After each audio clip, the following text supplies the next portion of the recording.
Hi everyone, hope you're well and welcome to the latest live stream lesson. So DavidHerries here. As you probably know by now, especially if you've been attending the lessons for a little while. So yeah, this is the first one back after a few weeks off. So what I was planning on doing is just going back over a couple of earlier exercises from the book just to kind of get back in the swing of things and then hopefully get onto something new as well. So, if you have any questions as we're going along, please do add them to the chat function. Remember, you will need to be subscribed to do it, or if you are watching this back sort of at a later date or whatever, put a comment in the description and I will do my best to reply to you. Other than that, before we get started, just a quick reminder, whatever device you're on, if you turn off notifications, so emails, social media, pings and all that kind of stuff, and we get our undivided, or is that right? Yeah, anyway, we get half an hour's guitar time, so that's what we want. So let's start off a little bit of tuning. So top E string, so remembering, I'll just move around a little bit, remembering that when we are tuning up, this is what the note should sound like. So you want to adjust your tuning pegs, obviously your guitar might look a little bit different to this, but adjust it so that it sounds the same. So it may need to go up or down a bit. But yeah, that's our top E. Okay, and then on to B.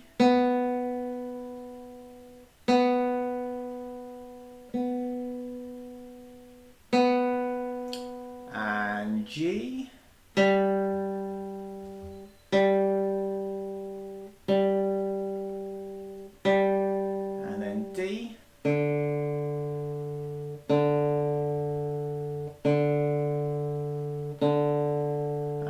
String, which is A,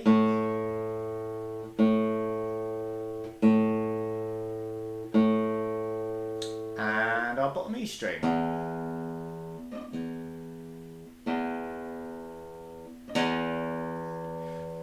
Okay, good. So, as I say, we are going to just sort of recap a couple of things from the book.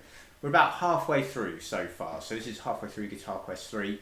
So just a few bits, some of the kind of the key ideas that we talked about earlier in the book before getting back to sort of around exercises 16, 17, which is where we got to a few weeks back when the last lesson, which was just before Easter. So, right, let's get started then. So the first one, let's have a go at exercise 1. So it's nice and straightforward. If I just bring the music up onto the screen quickly, so hopefully you can see that now, and that page, that one there, so just double checking, yep, you can see that, good. So with this particular exercise we're playing 2 notes at the same time, so we've got 2 E's there, then A and E, E and B, B and B, and that sort of idea on the next page as well. So hopefully, if you have found time to do some practice over the last, well, we've been doing this for a couple of months now, then this should be pretty straightforward. If this is new to you, then obviously the old lessons are available, so just go back and check them out, and they're just on my YouTube page, which is at DavidHerries. But let's give it a go. So remember, the bass notes we're going to play with our thumb, and the high notes or the treble notes we're going to play with our fingers. So let's try it, let's see. Okay, after 4, so 1, 2, 3, 4.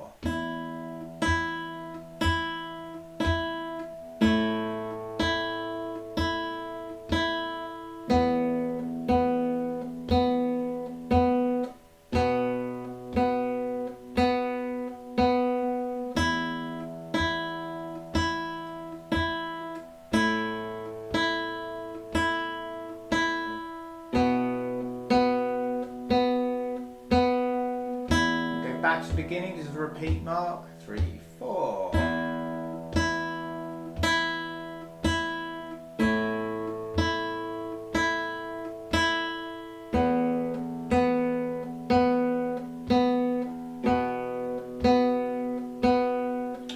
Second line.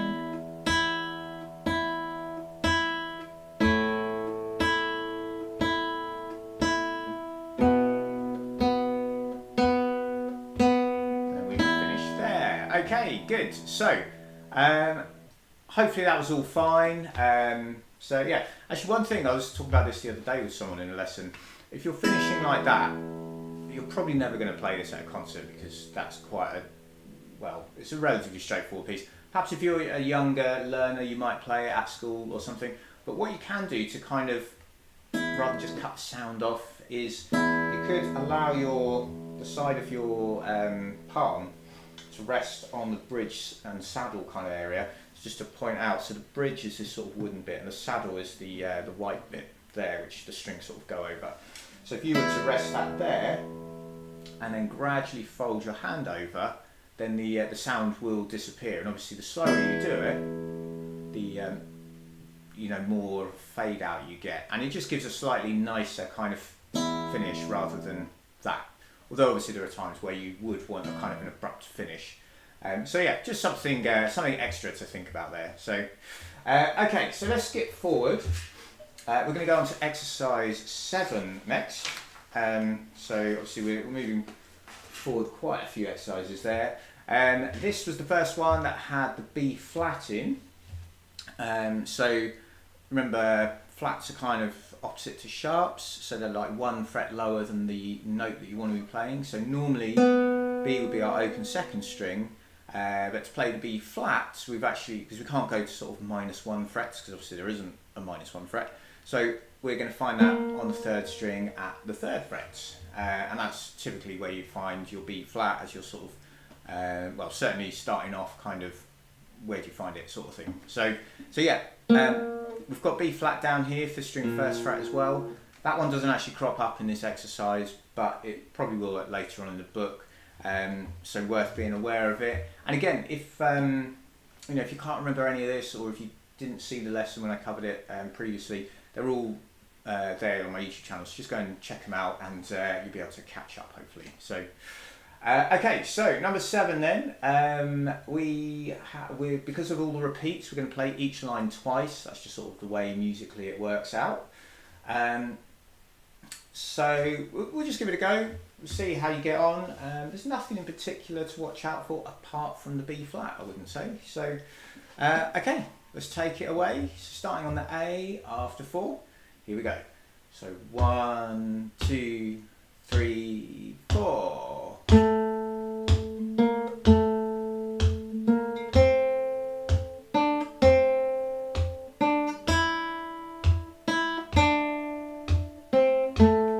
2, 3, 4. Back to the beginning of the line.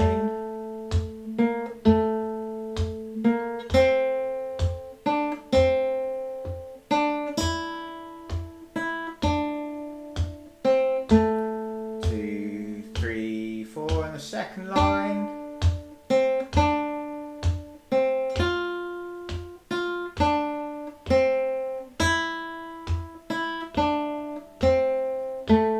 2, 3, 4, and repeat that.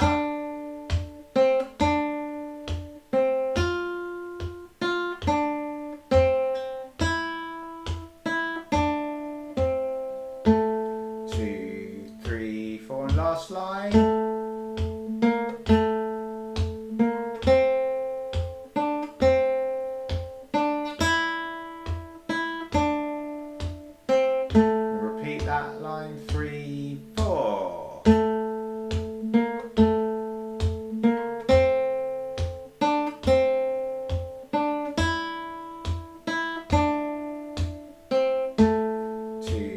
3, 4.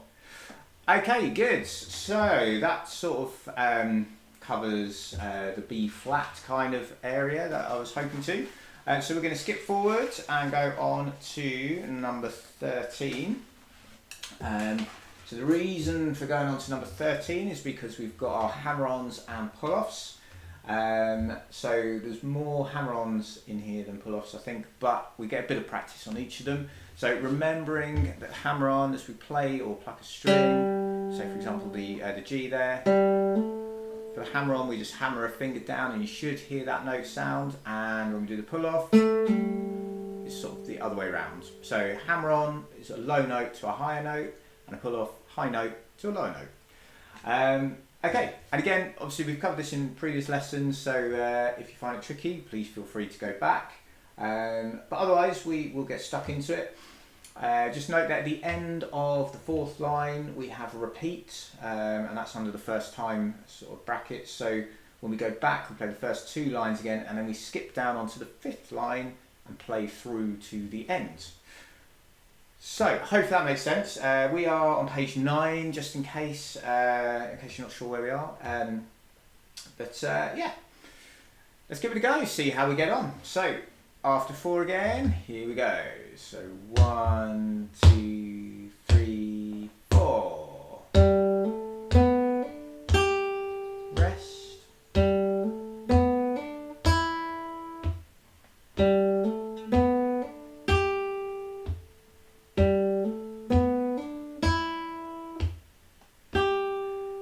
Sharp here.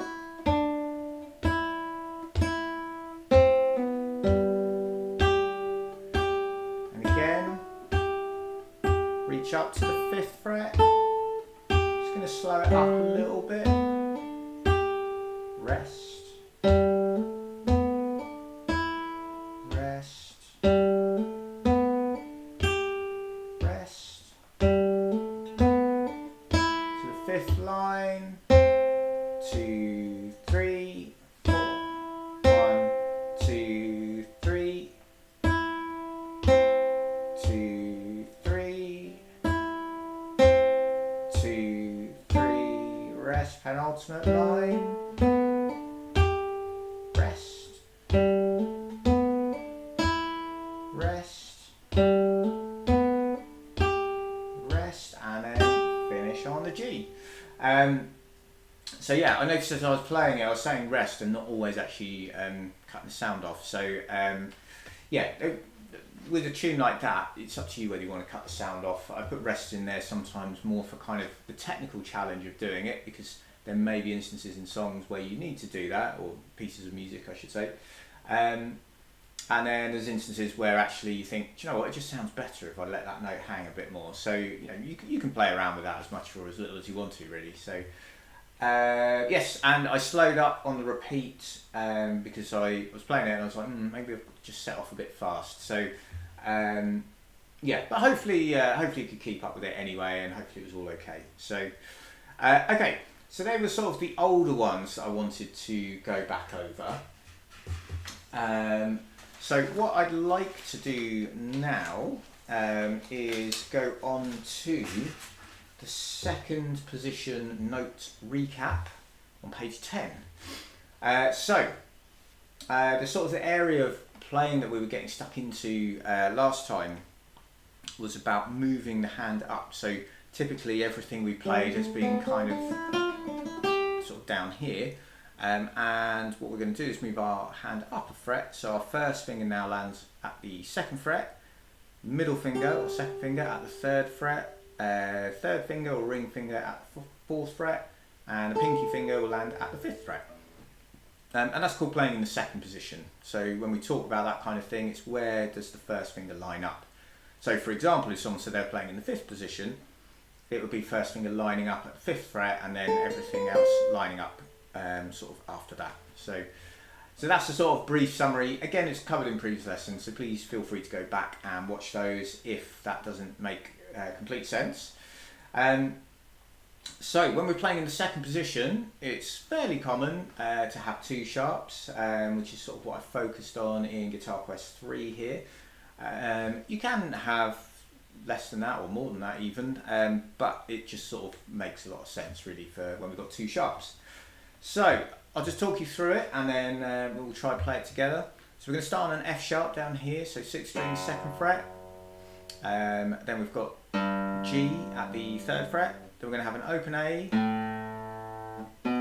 B with our 1st finger at the 2nd fret, C sharp, which should be our 3rd finger at the 4th fret, open D, E at the 2nd, F sharp at the 4th, open G, then A, open B, C sharp at the 2nd fret, 2nd string, D at the 3rd fret, open E, then F sharp, and finally G.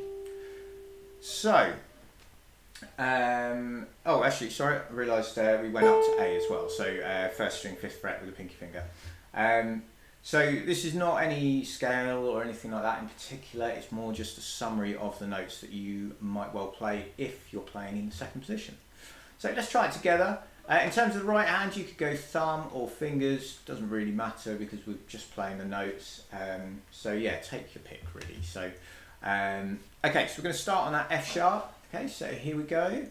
So after 4, so 3, 4, F sharp, G, up to A, B, C sharp, D, E, F sharp, G, A, open B, C sharp, D, open E, F sharp, G and A. Okay, and we're now going to try going back again. So we're going to start at the high A and work our way back down to the 6th string 2nd fret for our F sharp. So here we go. So after 4, so 3, 4 and A. We're going to go to G, F sharp, E, to D, C sharp, B, A, open G, F sharp, E, open D, C sharp, B, open A, G, and F sharp. And I suppose I haven't written in the book, but you could include your bottom E string there if you wanted to. So that was sort of a recap of the notes at the second position, which is a couple of exercises coming up that we sort of taking advantage of that kind of playing. So let's go on to number 15. A little bit more challenging because we've got 2 notes at the same time. We're also in the second position, so there's a bit to be thinking about there. So again, let me know how you got on with it. Be good to hear. But yeah, let's give it a go. Just quickly in terms of structure before we get started. So obviously we start at the beginning. We work our way down to the final line. We've got so bars 13, 14, 15 and 16, at which point we go back to the beginning and then we play until we see the instruction saying Da coda, and then we jump down to that final section at the end, just those final 2 bars with that little squiggly symbol above it. So let's try it. So we're lining our hands up at the second position, so starting off with the F sharp. We're going to got a bass note of D as well, so we're in 3/4 time as well, so that's another little challenge because obviously we're more used to, or typically we're all used to 4/4 more so. But yeah, here we go. So after 3, so 1, 2, 3, up to the 5th fret.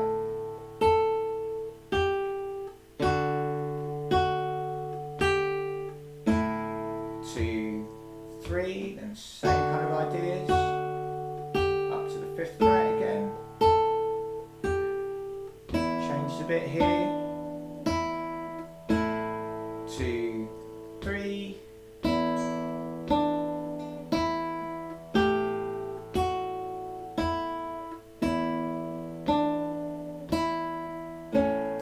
2, 3,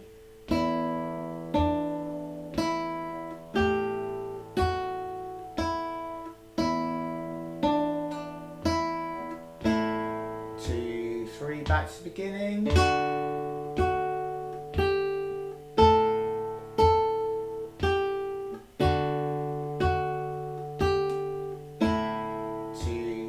3. Into the coda.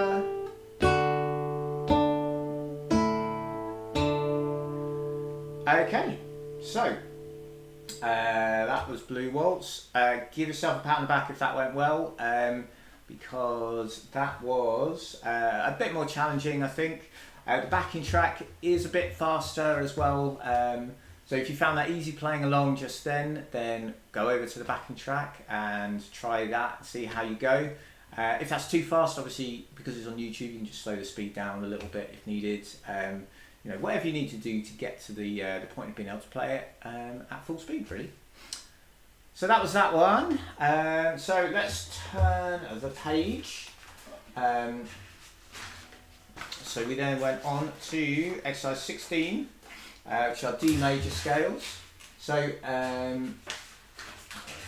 move things around a little. Okay, so when we're playing in the second position and when we're playing with two sharps, F sharp and C sharp, that sort of coincides with playing the D major scale. So that's the typical scale that is going to be associated with it. Remember, scales are kind of the building blocks of music. So, you know, depending on what your goals are with guitar playing, scales could be really important or not really at all. Really depends what your goal is. If you want to get into improvisation, scales are crucial. If you want to get into composition, they're crucial. If you just want to strum chords and sit around and play songs and that kind of thing, probably not so much. However, for people who do enjoy that kind of thing, you might find you sitting around and you're playing with people and then someone starts playing a solo or something and you're like, I'd like to have a go at that. So in which case, coming back to these scales, you know, they're going to be very helpful. So, okay, let's give it a go. So we're playing it in the second position. So starting off on that fourth string. Here we go. So after 4, so 1, 2, 3, 4. So D, E, F sharp, G, A, B, C sharp and D, and we're going to come straight back down.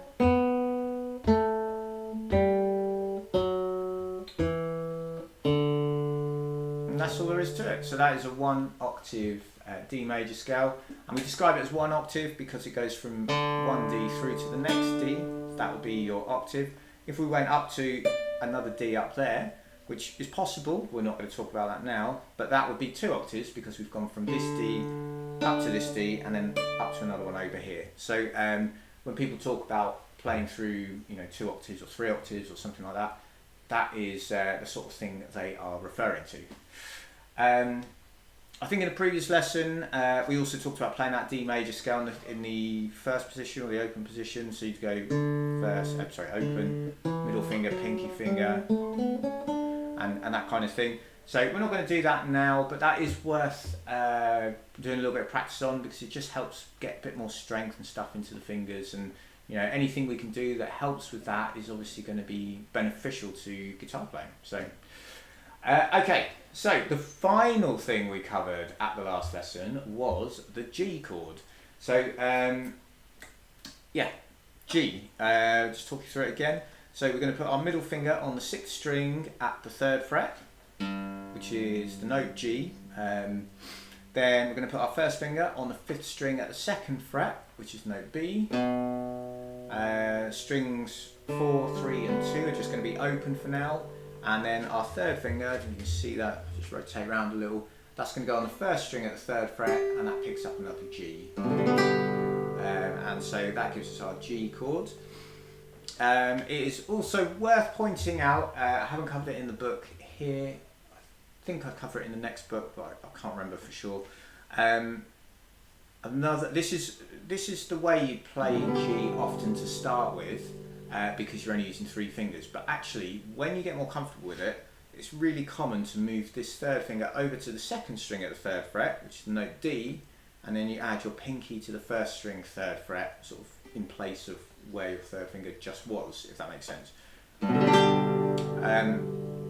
Both of them are completely valid ways of playing G. You know, if someone asks you to play a G chord, do that or that, it's totally valid.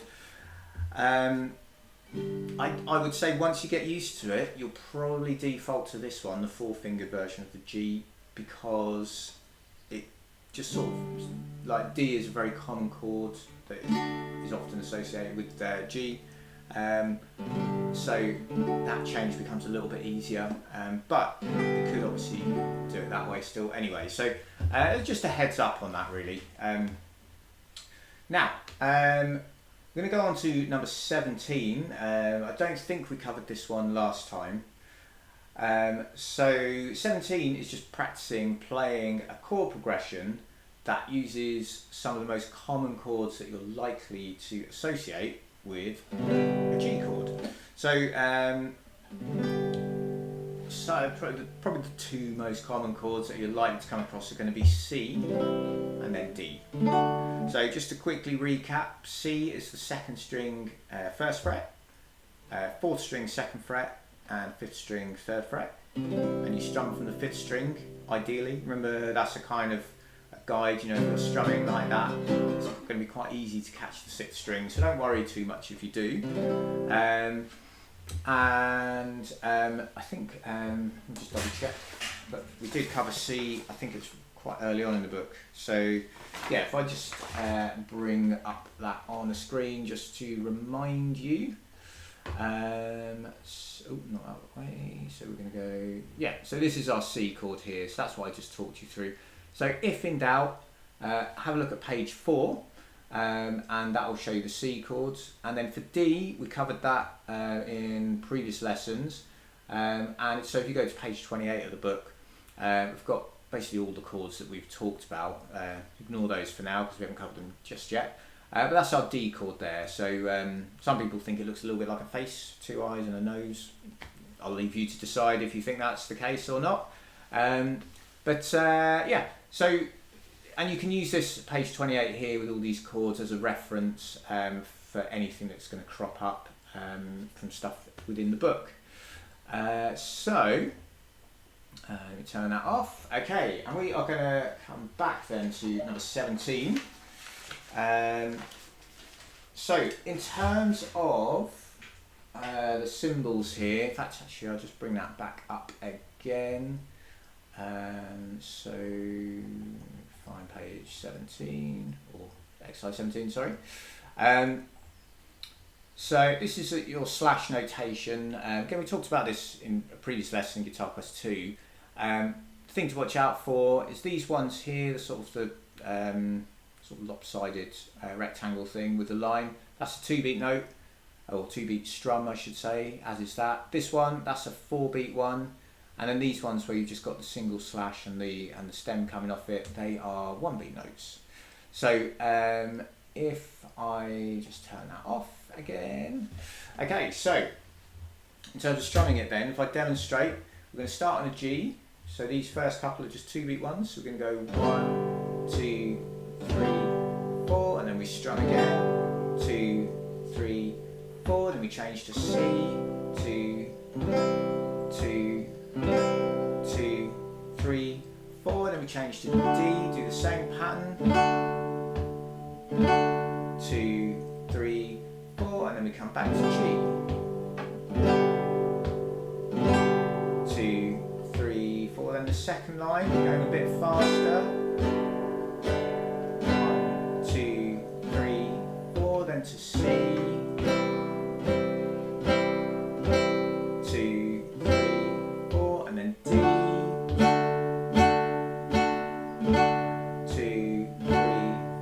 then finish on a G.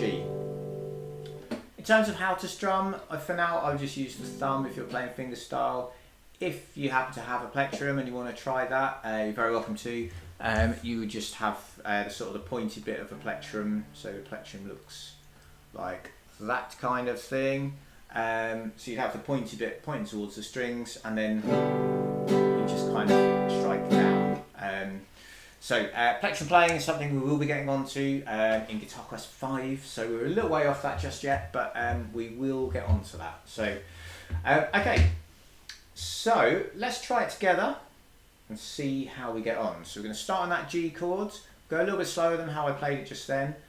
Good luck with it. If you find it too fast, just do like one strum at the start of each bar and see if you can change to the next chord shape, hopefully without losing timing and hopefully getting the fingers in the right place. But easier said than done. So good luck everybody. Here we go after 4.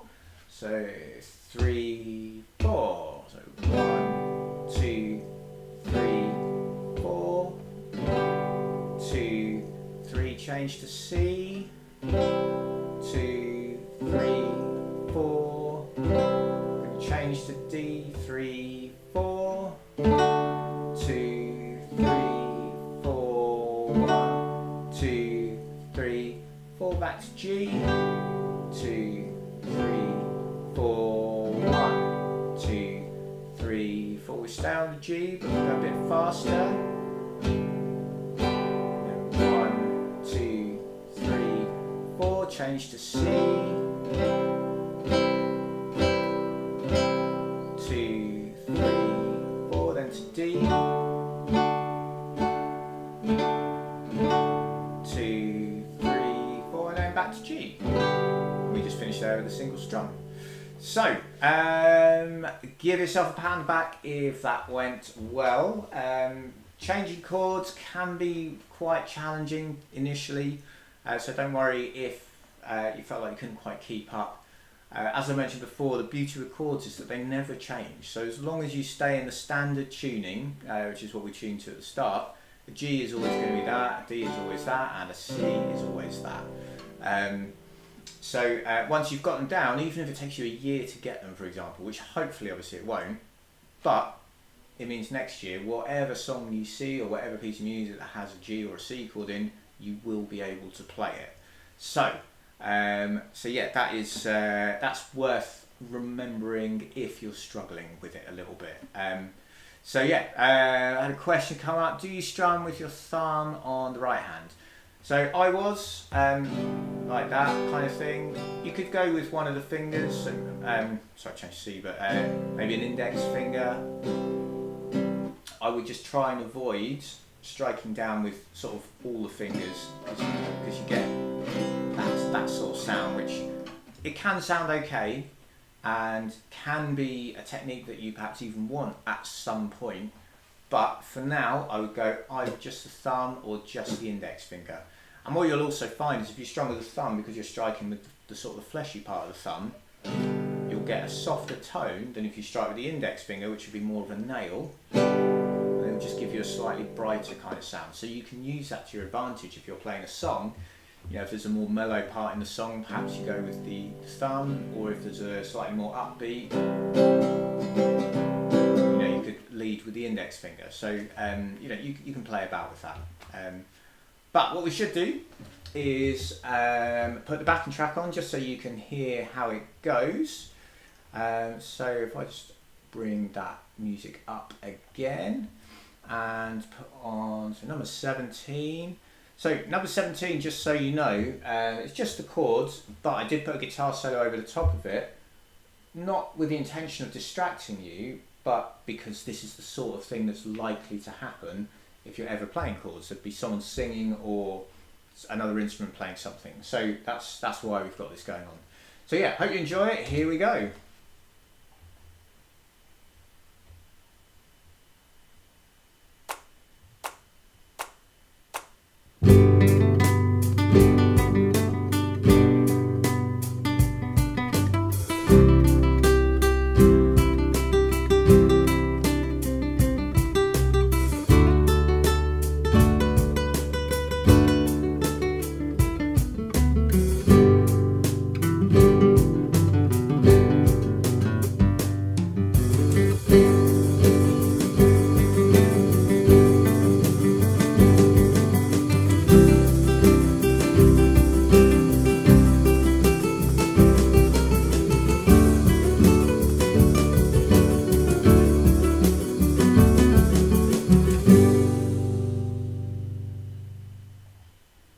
Okay, jolly good. So, I hope you enjoyed that. Remember, that backing track is on my YouTube channel at DavidHerries. So if you scroll down, you'll see there's the playlist. So you've got all the GuitarQuest 1 and all the GuitarQuest 2 stuff. And then underneath that, we've got GuitarQuest 3. And so all the backing tracks are in there. So just pop those on, play along with them. Remember, the backing track is split into two sections. So the first bit's a demo, which is what we just heard there, so me playing the guitar part. And then the second half of the video, I've taken that bit out so you can practice on your own, so it's as if you are the rhythm guitarist in the band, and so you've got to try and keep that timing steady and get all your chord changes right and all that kind of thing. So good. Okay, we have overrun once again, so we better finish up there. So yeah, just to recap then, for next time we'll probably, as a warm-up, go over the second position note recap like we did today. I think there's a lot of merit in doing that, just to kind of really get used to those new notes and that positional playing. It's also going to help us on number 18, which I had hoped to get to today, but we alas have not. So that'll be next week. So yeah, really the main practice is going to be exercise 17. I would say if you found 15 difficult, probably go back over that one, because it is kind of a challenging one. And number 16 is worth doing as well, just for kind of technique development and that kind of thing, because it's your D major scale. So yeah, possibly a little bit less to practice this week than normal. So see what you can do with it, and if you find you need more, just go back over some of the older exercises and see how you get on with them, really. So that pretty much finishes that up. As I mentioned, all the backing tracks are on my YouTube channel at DavidHerries, at DavidHerries Guitar, I think it is actually. So please check them out there. All the old lessons are there as well, so that's also there. If you enjoyed this lesson, please give it a thumbs up. Always helps, and makes it a bit more rewarding as well for me to know that people are enjoying it. And what else is there? I think that's pretty much it. So our next lesson is just going to be next Thursday at the usual time. So yeah, very best of luck with all the practice.